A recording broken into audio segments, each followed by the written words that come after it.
എല്ലാവർക്കും അറിയാവുന്ന ആള് തന്നെയല്ലേ? അറിയാവുന്നതാണ്. അവൾക്ക് 5 lakhs സബ്സ്ക്രൈബേഴ്സ് ഒക്കെ ഉണ്ട് യൂട്യൂബില്. 5 lakhs അതാ സബ്സ്ക്രൈബേഴ്സ് പറഞ്ഞ ശരണ്യ എല്ലാവർക്കും അറിയണല്ലേ? അറിയാം. ഓക്കെ. ഒരു സമയം വരെ ഇപ്പൊ അവളുടെ ഇപ്പൊ എന്നെ ഏതെങ്കിലും വീഡിയോസിൽ എന്തെങ്കിലും റീൽസിലൊക്കെ എടുത്ത് മറ്റേ ശരണ്യയുടെ ബോയ് ഫ്രണ്ട് അല്ല അങ്ങനെ അറിഞ്ഞിട്ടിരുന്നത്. ഇപ്പൊ അവളുടെ വീഡിയോസിൽ വന്നിട്ട് മറ്റേ അർജുൻ ചേട്ടനല്ലേ നമ്മുടെ റീൽസിന്റെ താഴെയും ഇടുന്നുണ്ട്. അയ്യോ ഇത് ശരണ്യ ചേച്ചി കാണണ്ട.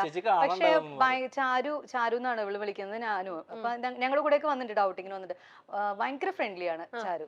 എല്ലാ കാര്യത്തിലും ഭയങ്കര സപ്പോർട്ടീവ് ആണ്. പിന്നെ ശരണ്യനെ ഒന്ന് കോണ്ടാക്ട് ചെയ്യുന്നത് ഒന്ന് വിളിക്കുക, നമ്മളൊന്ന് ലൈവില് ചോദിക്കട്ടെ.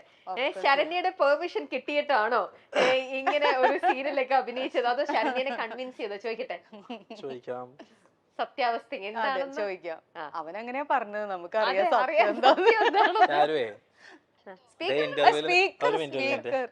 ഹലോ, സ്പീക്കറിലാണ്. അല്ല, ഇന്റർവ്യൂല് നിക്കാണ് ഇപ്പൊ. അപ്പൊ അതെ നമ്മൾ അതെ ഒരു ചോദ്യം നിന്നോട് ചോദിക്കാനുണ്ടെന്ന് ഒന്ന് ആൻസർ കൊടുത്താല്. ഹായ് ശരണ്യ. ഈ ശരണ്യാണ് ഇദ്ദേഹം സ്വന്തമാക്കുന്ന ശരണ്യാന്ന് ഇപ്പോഴാണ് സ്ട്രൈക്ക് ചെയ്തത്. എത്ര വർഷമായി?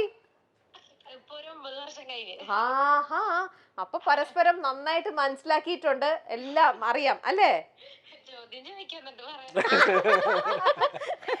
ചോദ്യം വേറൊന്നല്ല, ഇപ്പൊ ഇവര് തമ്മിൽ പിങ്കിയും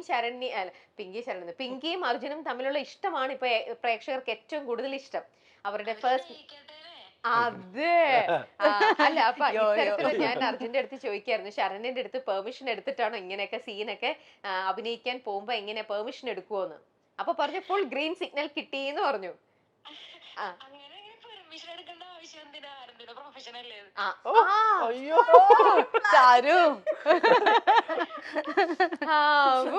അപ്പൊ അങ്ങനെ ചോദിക്കേ വേണ്ടെന്നാണ് പറയണത് അല്ലേ?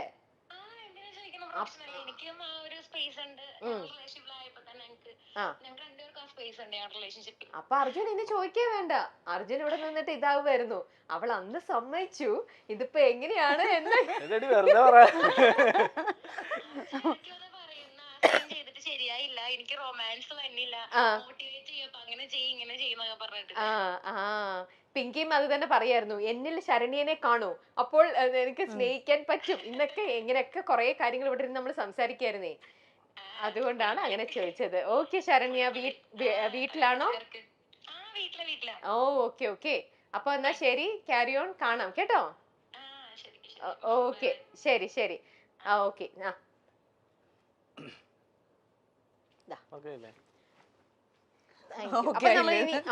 സമാധാനായില്ലേ? അപ്പൊ ഇനി ശരണ്യ ഇത് ഒരു ക്വസ്റ്റ്യനും കൊണ്ട് ഇവിടെ നോക്ക്, അല്ല എന്നാലും ശരണ്യ ഇതുപോലെ വന്ന് പബ്ലിക്കലി പറഞ്ഞിരിക്കുകയാണ് കുഴപ്പമൊന്നും ഇല്ല, അതൊക്കെ ഇതല്ലേ. ഞങ്ങൾ ഓൾറെഡി മറ്റേ ഇവളെന്നെ പ്രപ്പോസ് ചെയ്യുന്ന ഒരു വീഡിയോ എടുത്തായിരുന്നു. അപ്പൊ അതിലൊരു വീഡിയോയിൽ പറയുന്നുണ്ടായി ഇങ്ങനെ ഞങ്ങളുടെ റിലേഷന്റെ കാര്യങ്ങൾ. അപ്പൊ അത്യാവശ്യം അത് ഒത്തിരി വൈറലായതാ. അപ്പൊ അതിലെല്ലാം പറയുന്നുണ്ട് ഇങ്ങനെ ഞാൻ ഇവളുടെ പേഴ്സണൽ ഇപ്പൊ പറഞ്ഞ പോലെ വർക്ക് സ്പേസിൽ ഞാൻ ഇടപെടാറുണ്ട്. അപ്പൊ ആ ഒരു സ്പേസ് എനിക്കും വേണമെന്ന് ഞാൻ എപ്പോഴും പറയുന്നുണ്ട്. അപ്പൊ നിങ്ങൾ തമ്മിലുള്ള ഒരു മ്യൂച്വൽ അണ്ടർസ്റ്റാൻഡിംഗ് അത് വളരെ ക്ലിയർ ആയിട്ട് പോകണം. ഓക്കെ ശരി. ചന്ദ്രികയിൽ അലിയുന്ന ചന്ദ്രകാന്തം എന്ന ഹിറ്റ് സീരിയലാണ് ഇപ്പോൾ ഏഷ്യാനെറ്റിൽ മുൻപന്തിയിൽ നിൽക്കുന്നത്. ഏഷ്യാനെറ്റിലെ സീരിയലുകളെ കുറിച്ച് നമുക്കറിയാം. ഹിറ്റ് സീരിയലുകൾ സമ്മാനിക്കുന്ന ഒരു ചാനലാണ് ഏഷ്യാനെറ്റ്. ഏഷ്യാനെറ്റിന്റെ പഴയകാല ചരിത്രം നോക്കിയാൽ തന്നെ ഒട്ടുമിക്ക സീരിയലുകളും ഇതിനും തുല്യം നിൽക്കാൻ പറ്റാതെ അല്ലെങ്കിൽ മറ്റൊരു വെല്ലുവിളി ഇല്ലാത്ത രീതിയിൽ തന്നെ ഹിറ്റായി വന്നതാണ്. ഒരു സീരിയൽ തുടങ്ങുമ്പോൾ തന്നെ മറ്റൊരു കഥയും കഥാപാത്രങ്ങളുമായി മറ്റൊരു സീരിയൽ അണിയറയിൽ ഒരുങ്ങുന്നുണ്ടാകും. ചന്ദ്രികയിൽ അലിയുന്ന ചന്ദ്രകാന്തം എന്ന സീരിയലിന്റെ ആദ്യ പ്രൊമോ തൊട്ട് പ്രേക്ഷകർക്ക് ഇന്നും ഓർമ്മയുണ്ടാകും.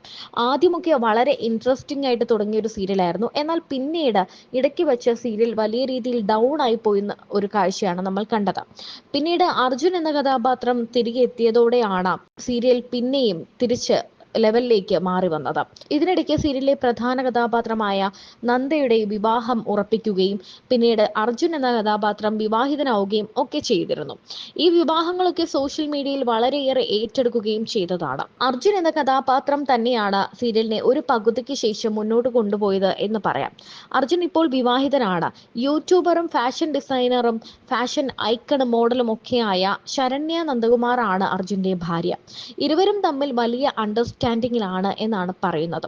ഇപ്പോൾ ഇവരുടെ ഒരു ഇന്റർവ്യൂവിൽ ഇവർ ഫോണിൽ സംസാരിച്ചതാണ് ഇപ്പോൾ വൈറലായി മാറുന്നത്. ഇന്റർവ്യൂവിനിടെ അർജുന്റെ അഭിനയത്തെ പറ്റിയും റൊമാൻസിനെ പറ്റിയും ഒക്കെ ചോദിക്കുമ്പോൾ ശരണ്യെ വിളിച്ച് ശരണ്യക്ക് ഇതിനൊക്കെ ബുദ്ധിമുട്ടുണ്ടോ എന്ന് അവതാരക ചോദിക്കുന്നുണ്ട്. എന്നാൽ തങ്ങളുടെ ജോലിയിൽ തങ്ങൾ ആരും അങ്ങോട്ടും ഇങ്ങോട്ടും ഇടപെടാറില്ല, അതിനുള്ള സ്പേസ് അങ്ങോട്ടും ഇങ്ങോട്ടും കൊടുത്തിട്ടുണ്ടെന്നാണ് പറയുന്നത്. കുറച്ച് നാളുകൾ മാത്രമേ ആയിട്ടുള്ളൂ ഇവർ വിവാഹിതരായിട്ട്. എന്നാൽ ഏകദേശം 8-9 വർഷത്തെ പ്രണയമാണ് അർജുനും ശരണ്യയും തമ്മിലുള്ളത്, അതായത് അനന്തവും ശരണ്യയും തമ്മിലുള്ളത്.